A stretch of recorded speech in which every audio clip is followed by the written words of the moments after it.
Friends, welcome to cooking world studio.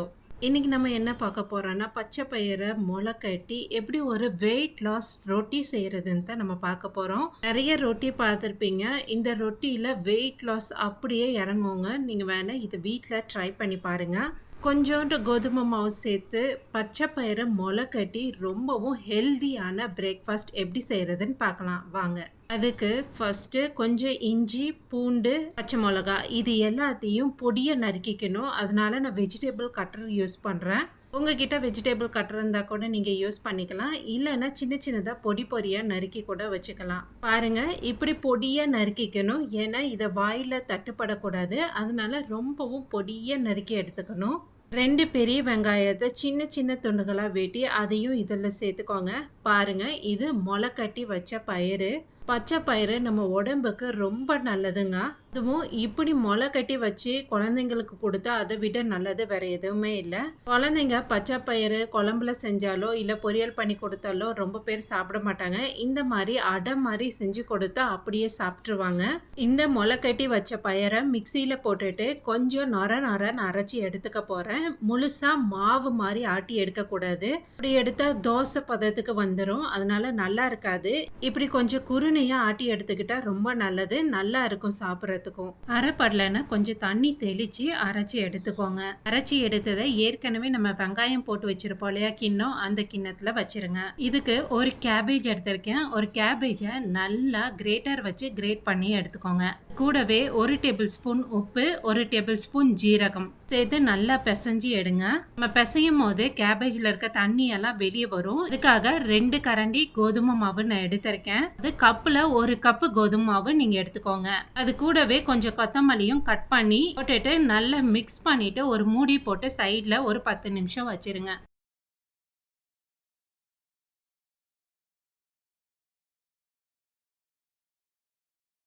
இந்த ரொட்டியை சாப்பிட்றதுக்கு தேவையான மஷ்ரூம் கிரேவி சீக்கிரமாக சுலபமாக எப்படி செய்கிறதுன்றத குயிக்காக பார்க்கலாம் வாங்க.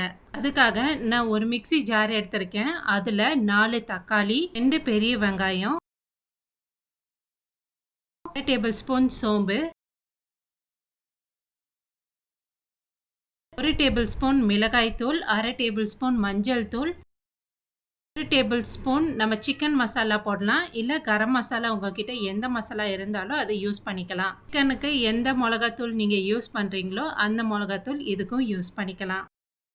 1 டேபிள் ஸ்பூன் இஞ்சி பூண்டு பேஸ்ட்டு எல்லாத்தையும் சேர்த்துட்டு மிக்சி ஜாரில் நல்லா அரைச்சி எடுத்துட்டு வந்துக்க போகிறோம். அரைச்சி எடுத்துட்டு வந்ததுக்கு அப்புறமா ஒரு கடாய் வச்சு அதில் கொஞ்சம் எண்ணெய் ஊற்றி கடுகு ஜீரகம் போட்டதுக்கு அப்புறமா 2 பெரிய வெங்காயத்தை பொடியாக கட் பண்ணி வச்சிருந்தேன். அந்த வெங்காயம் கொஞ்சமாக கருவேப்பிலை இதுவும் சேர்த்துட்டு நல்லா மிக்ஸ் பண்ணி எடுத்ததுக்கு அப்புறமா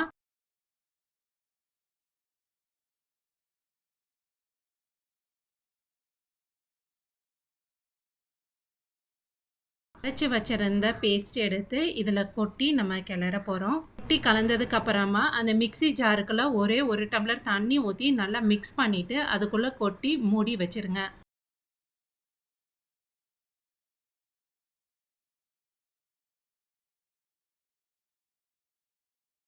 மூடி வச்சதுக்கு அப்புறமா மஷ்ரூமை நல்லா கழுவி எடுத்துட்டு சின்ன சின்ன பீஸாக கட் பண்ணிக்கோங்க. குழம்பு நல்லா கொதிச்சிருக்கும்.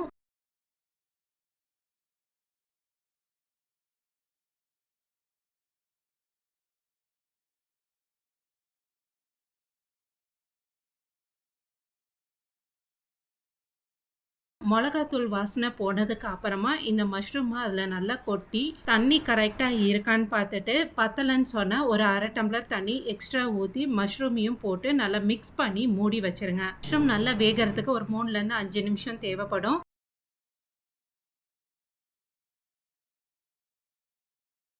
நல்லா வெந்ததுக்கு அப்புறமா 4 டேபிள் ஸ்பூன் தயிர் எடுத்து நல்லா மிக்ஸ் பண்ணிட்டு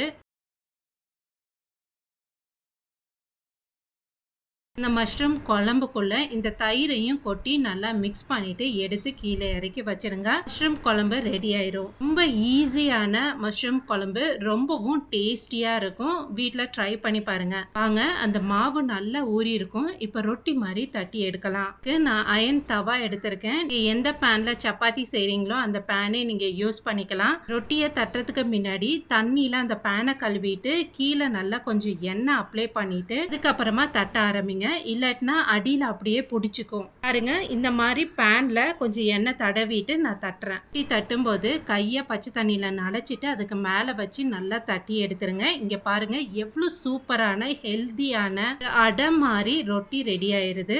அவ்வளோ ஒரு ஃபில்லிங்கா இருக்கும். ரொம்ப ஹெல்த்தியான ரெசிபி. நீங்க டயட்ல இருந்தா இதை மறக்காம ட்ரை பண்ணி பாருங்க.